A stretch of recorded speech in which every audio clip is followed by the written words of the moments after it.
یہ کہہ کر چڑیا منہ ہی منہ میں کچھ بولنے لگی، جس سے آہستہ آہستہ اس غار کا دروازہ کھلنے لگا۔ اقبال غار میں داخل ہو گیا۔ جیسے ہی اس نے غار میں قدم رکھا، اس کی آنکھیں حیرت کی وجہ سے پھٹی کی پھٹی رہ گئیں۔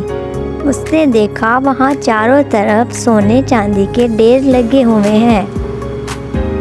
ان سونے چاندی کے ڈھیروں میں بڑے بڑے ہیرے موتی جواہرات بھی موجود تھے، جن کی جگمگاہٹ سے پورا غار روشن ہو رہا تھا۔ اس نے جلدی جلدی ان کو اپنے بڑے سے تھیلے میں بھرنا شروع کر دیا۔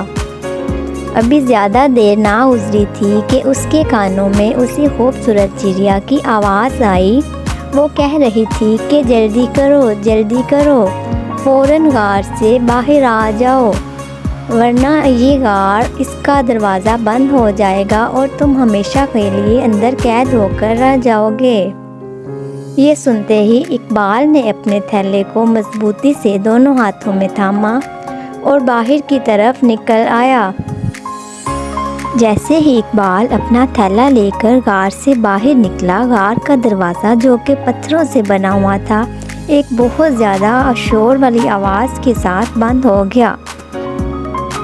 اقبال کا تھیلا اگرچہ پوری طرح نہیں بھر سکا تھا، مگر پھر بھی اس میں اتنی زیادہ دولت آ گئی تھی کہ وہ پوری زندگی اس کو خرچ کرتا تو بھی وہ ختم نہ ہوتی۔ وہ خوشی سے پھولا نہیں سما رہا تھا۔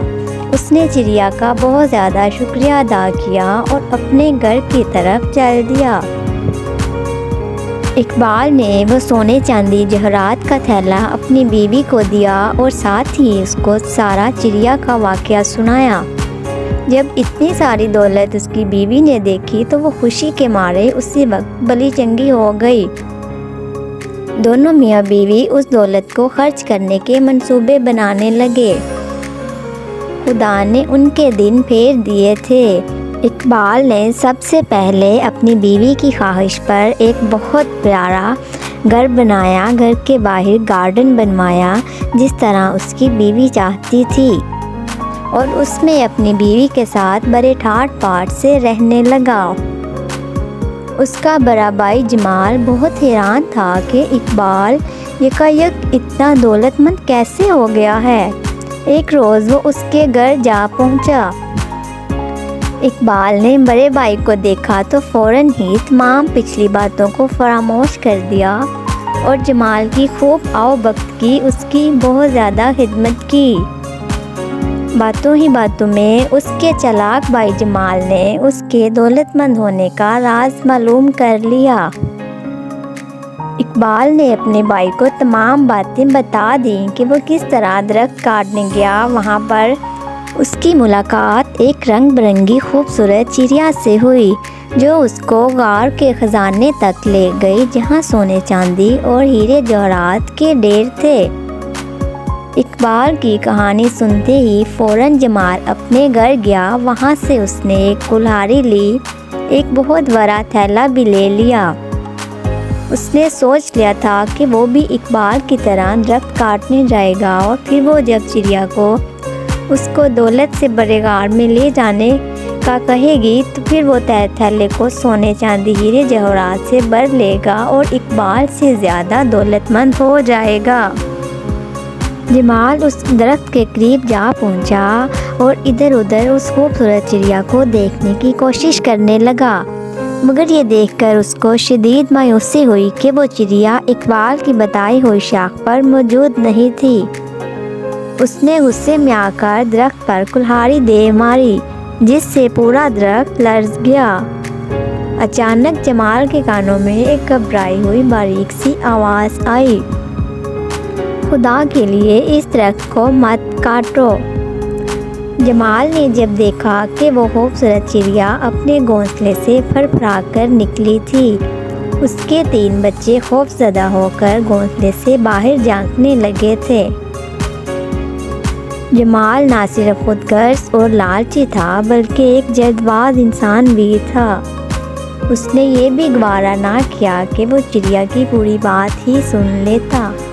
وہ کڑک کر بولا، اگر تم مجھے اسی وقت غار تک نہ لے کے گئی جس میں سونے چاندی ہیرے جواہرات کے ڈھیر ہیں تو میں اس درخت کو کاٹ دوں گا اور تمہارے بچے نیچے گر کر مر جائیں گے۔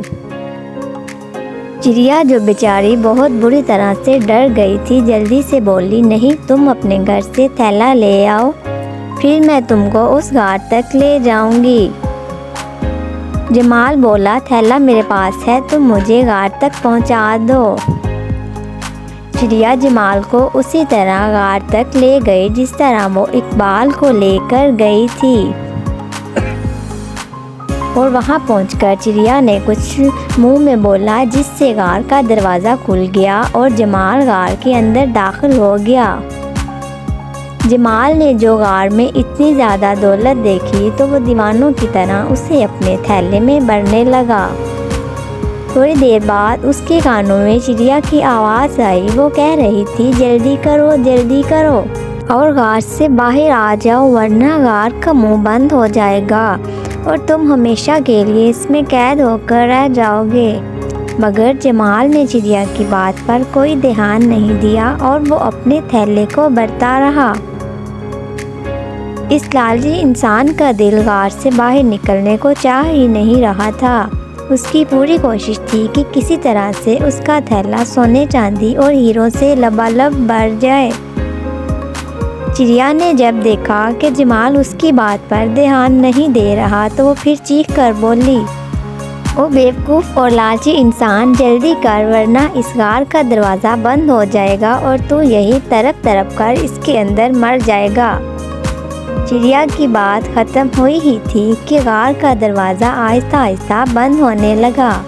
اب جمال کو ہوش آیا، اس نے اپنے بڑے تھیلے کو بھر تو لیا تھا مگر اب جب اس نے اس کو اٹھانے کی کوشش کی تو اس سے بڑی مشکلوں سے اٹھایا گیا۔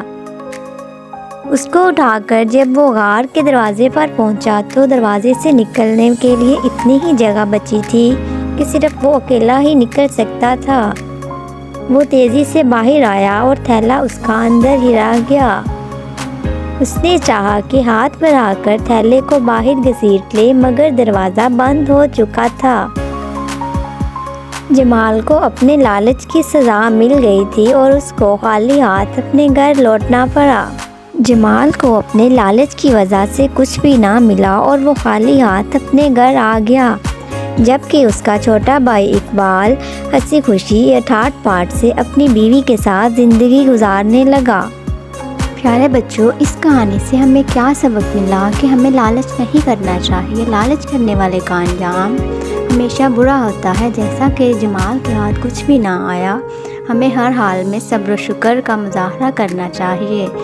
تو بچوں، کیسی لگی آپ کو کہانی؟ اگر آپ کو کہانی اچھی لگی ہو تو ویڈیو کو لائک کریے گا۔ اگر اس طرح کی مزید کہانیاں سننا چاہتے ہیں تو چینل کو سبسکرائب